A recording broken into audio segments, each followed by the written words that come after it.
সন্ধেবেলা মেয়ের আবদার, মা আমি ম্যাগি খাবো।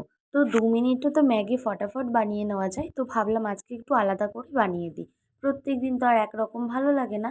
অল্প করে তেল দিয়ে নিয়েছি কড়াইতে, আর পেঁয়াজ কুচি করে রেখেছি। এবার সেটা তেলের ওপর দিয়ে একটু লাল লাল করে ভেজে নেব।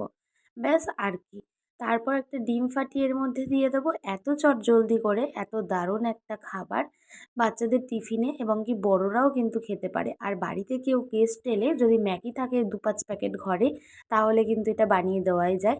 খেতে অসাধারণ লাগবে, অথচ সামান্য কিছু উপকরণে, শুধু একটা পেঁয়াজ আর একটা ডিম, ব্যাস।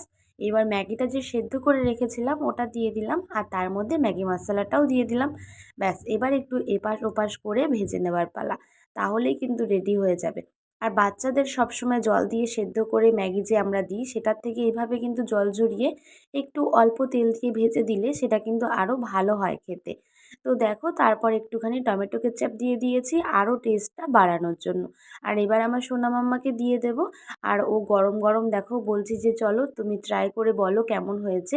আর দেখো কত ঢঙই না করছে। ২ মিনিটে ম্যাগি রান্নার থেকে কে কে এইভাবে ভেজে খাওয়া পছন্দ করো, অবশ্যই কিন্তু কমেন্ট করে জানিও। আর মাম্মাকে দেখে বুঝতেই পারছো এটা খেতে কতটা টেস্টি হয়েছে।